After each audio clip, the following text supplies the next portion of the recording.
Anyway, good afternoon, everybody.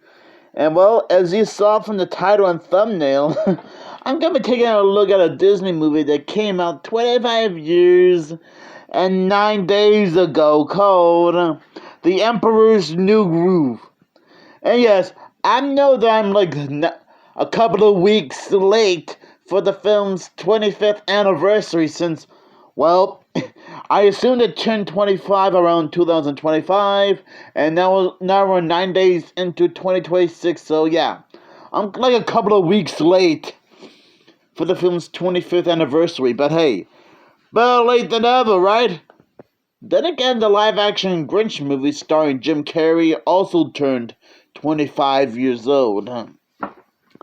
But moving on from that, if any of you are like old school Disney fans, I assume you might have heard about The Emperor's New Groove before, as well as the sequel, Kronk's New Groove, The Emperor's New School, which is like a continuation to The Emperor's New Groove, or the characters appearing in Disney's House of Mouse and Disney's Once Upon a Studio short film. But just in case you guys want to know what this is all about, I wouldn't blame you. If you like Aladdin, you'll love The Emperor's New Groove, where outrageous comedy rules. Audience and critics alike rave about this hilarious animated adventure. Ebert and Robert and the movies gave it 2 thumbs up.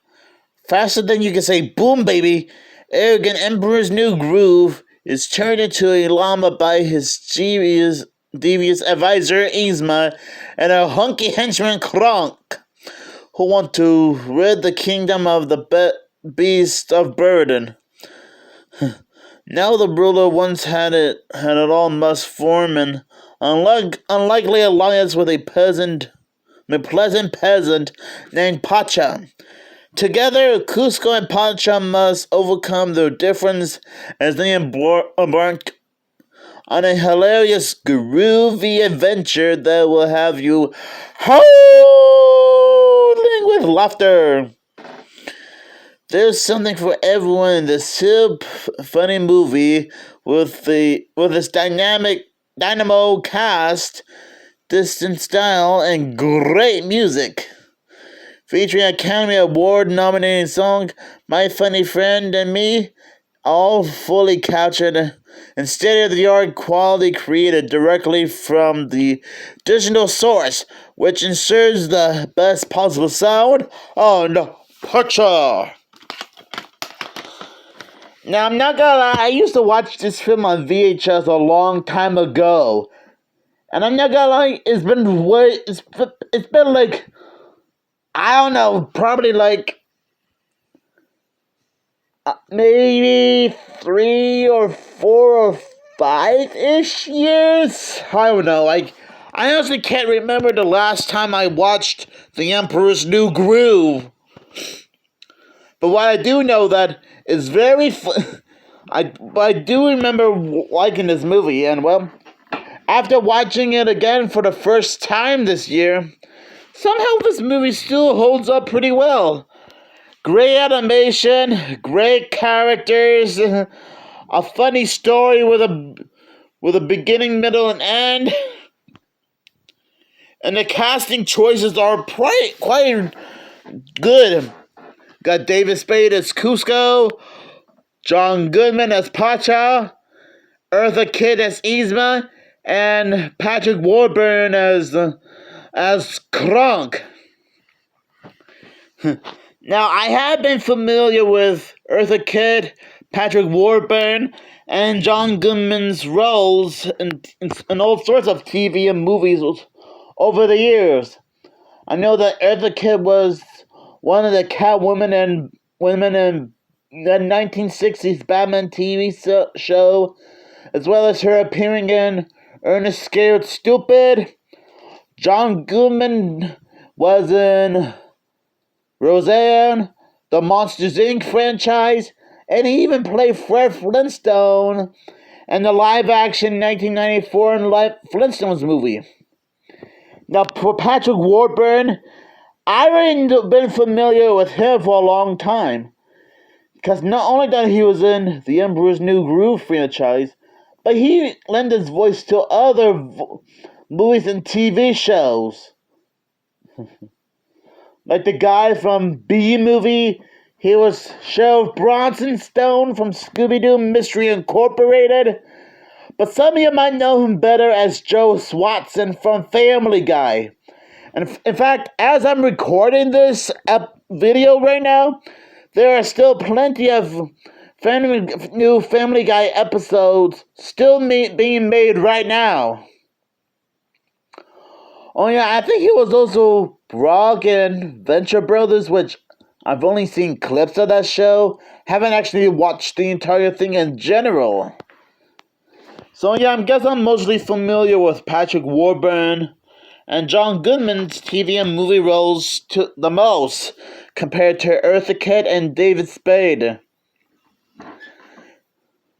Now, I haven't fully caught up with any movie that stars David Spade in it. Wait, am I saying this name right? Yeah, David Spade. Okay. For a moment, I thought I butchered his name. Never mind. So I might have to catch up on any movie and TV show starring David Spade. And I don't even know what he's doing right now. Not sure if he's still in the acting business or he probably retired. So you guys might want to let me know down in the comments below what David Spade is doing. Another thing I like about this movie is that it sort of takes itself a bit less seriously and more goofy. Cause there's plenty of fourth wall breaking moments in this movie, especially like when Paja comes back to his home after talking to his wife. Kuzco stops the movie to let us know about what's going on with him and how he's still in the bag in his llama form. Yeah, and what's even funny is that Kuzco still stopped the movie in his llama form. I think it's like they did the whole stop the movie moment. This won't be the last time the makers of The Emperor's New Groove would do. I'm sure they would do the same thing with Kronk's New Groove and the TV show The Emperor's New School. And I'm just going off subject here, but I think The Adventures of Elmo and Grouchland also did something similar to this, which is kind of funny considering how Elmo and Grouchland and The Emperor's New Groove were shown in theaters just a year apart from each other, or probably a few months apart. Like say, Adventures in Elmo and Grouchland came out at sometime around the middle of 1999, and The Emperor's New Groove will be shown in theaters months later in around 2000. Okay, I'm getting off topic here again because I should be sharing my thoughts on this movie, not talking about the adventures of Elmo and Grouchland. And yeah, we can always tell right off the bat that Kuzco can be a bit of a spoiled, selfish, rich person who want to destroy Pacha's home and put up a swimming pool of himself. So I don't know who's worse, Kuzco or Yzma. I think what Kuzco was doing was somewhat tamed compared to what Yzma has in mind, because she wanted to kill Kuzco and take over the throne and the kingdom for herself after she got fired, but let's just say that Kronk here accidentally got the files mixed up, so instead of Kuzco being dead, he's now a llama. Oh boy. You can already tell that it will lead to wacky shenanigans in this movie. I mean, I guess that's sort of one nutty way for Kuzco to learn his lesson, and well, he is slowly starting to redeem himself and starting to become more nice towards Pacha, which is actually kind of nice. I mean, it's not every day where the main character would start up being selfish and spoiled, and then somewhat get their act together. I do like how during their journey, Pacha and Kuzco wanted to get something to eat, but they found out that the restaurant doesn't allow any llamas. So I'm guessing they had to disguise Kuzco as a girl, which actually got me laughing a little bit. Because I'm guessing back in 2000, dressing in drag was kind of funny in cartoons. Sorry for stuttering. But if this movie was made right now, it probably won't be as funny as it would be. Just saying. This is like one of those movies that's really fun. It's kind of a shame that during 2000, the movie really didn't do that well in the box office. I remember when Animat, aka Electric Dragon 505, mentioning the Emperor's New Groove in his Walt Disney Animation segment saga of, well, yeah, it was like he was doing an animation look back on Walt Disney Animation, and they mentioned something about the film not doing so well.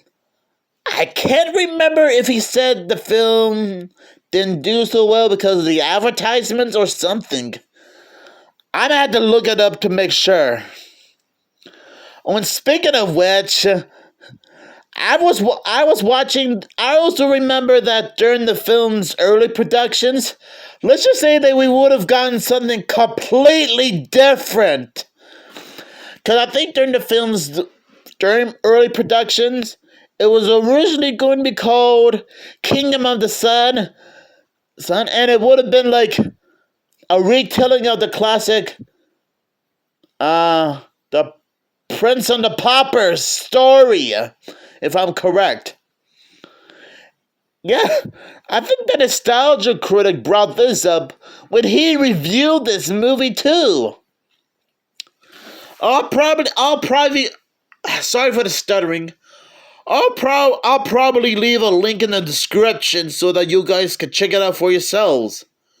Because I think Animat, aka Electric Dragon 505, also brought up the same thing too, if I'm correct.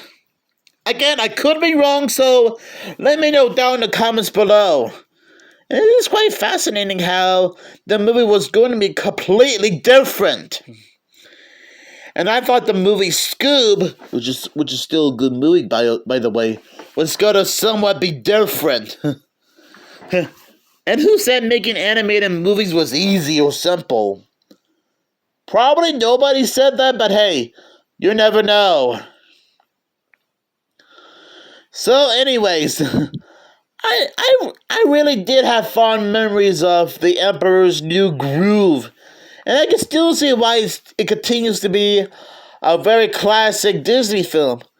Even if the runtime is 77 minutes, the filmmaker still managed to make this film enjoyable. So I'll give this movie 5 llama heads out of 5. Since that's how great this movie is. So thanks for watching this review of The Emperor's New Groove. And it is pretty nice to revisit this movie again. Because it's like I said, it has been way too long since I've seen The Emperor's New Groove, if you know what I mean.